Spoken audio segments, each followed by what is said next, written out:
নমস্কার, আপনাদের সবাইকে প্রিয়ার রান্নাঘরে স্বাগত জানিয়ে আজকের রেসিপি শুরু করছি। আজকে গাঠি কচুর রেসিপিটা করছি। সবথেকে প্রথমে গরম করে নেব কড়াই সর্ষের তেলে, কচুটা সাঁতলাবো। তো কচুটা আমি সিদ্ধ করে নিয়েছিলাম, সিদ্ধ করে এরকমভাবে কেটে নিয়েছি গোল গোল করে। আপনাদের যেরকম ইচ্ছে সেরকমভাবে আপনারা ওটা পিসেসে কাটতে পারেন, কিন্তু সিদ্ধটা কেয়ারফুলি করতে হবে, খুব বেশি যেন সিদ্ধ না হয়ে যায়। আমার কুকারে আমি 3টে সিটি দিয়েছিলাম, সব কুকারে আলাদা আলাদা, তো নিজের যেরকম কুকারের হিসাব সেইভাবে সিদ্ধটা করবেন যেন একদম গলে না যায়। তো এটা নুন হলুদ দিয়ে সাঁতলানোর পরে এখন আমি 1 চামচ বেসন দিলাম।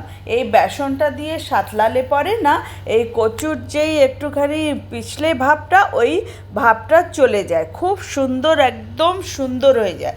তো এইভাবে লাল লাল করে ভেজে নিয়ে এই কচুটা উঠিয়ে নিতে হবে।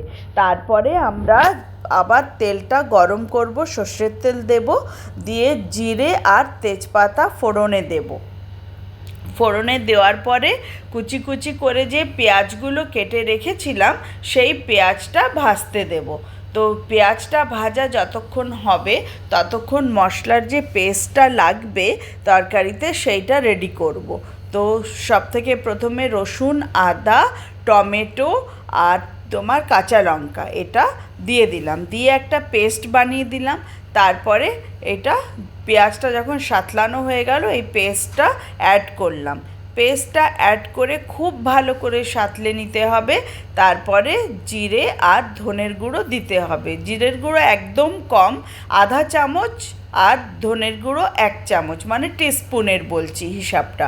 এরকম করে দিয়ে যখন খুব ভালো করে সাঁতলানো হবে আর সুগন্ধ আসতে শুরু হবে তখন ওই ভাজা কচুটা দিয়ে দিতে হবে। তাহলে পরে আমি একটুখানি আলু মিক্স করেছি, কেন কি আমার ঘরে বাচ্চাটা আছে, তো ছেলেটা খায় না খালি, ওর জন্য একটু আলু মিক্স করেছি। যদি আপনারা না চান তাহলে পরে আলুটা মিক্স করতে হবে না।